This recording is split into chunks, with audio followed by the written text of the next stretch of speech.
The Renwick Gallery hosts the Smithsonian's collection of craft and decorative arts. I love the exhibits this museum puts on because they're so engaging and provocative. Sometimes the crafts engage with cultural ideas or sociological or environmental ones. The exhibit Sharing Honors and Burdens features 6 Native American and Alaskan Native artists' work contending with the themes of which burdens we choose to keep with us and what our personal and community histories mean to us. One of the challenges of the Native community is that they're at greater risk for several diseases, which leads to increased mortality.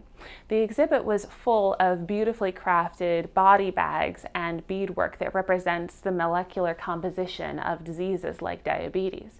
It was beautiful and thought-provoking and haunting. The piece that most connected with me was a trap, beautifully rendered in colored glass. It's a kind of fishing trap that's designed with a wide entrance to allow fish to swim in, and with a wide enough weave where a small fish can swim out, but which catches the big fish. As I looked at this trap, I thought about what it might be like to be a young fish who can swim through the loose weave and who learns that it's safe to swim through the baskets. As they grow bigger, they never notice that the margin of error is growing slimmer.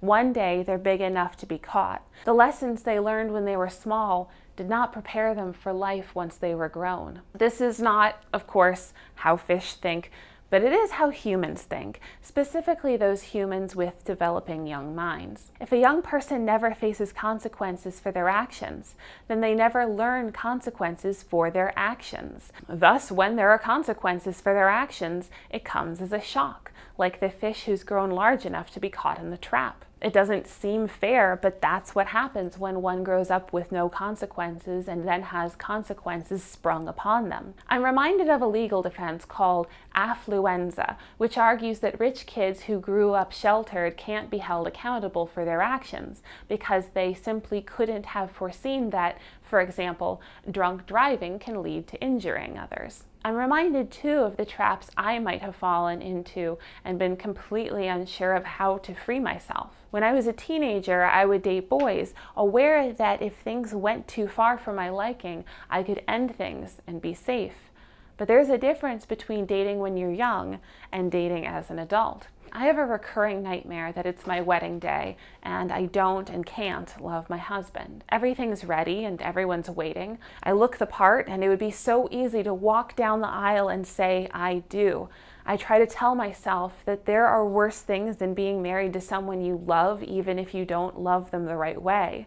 The problem isn't that I'm condemning myself to a passionless marriage, but that I'm condemning someone I love with that fate. I know what I have to do, that he'll be mad, sad, betrayed, and disappointed, but I know it's the only right thing to do. Then there are the guests. There's food and music, but I know that soon nobody will feel like making merry. Perhaps, I think, we can pretend for the evening, for their sake, but that's a big ask for someone whose happily ever after I just took away. With no other options, I resolve to take the blame and draw the ire of both sides of the party and wake up.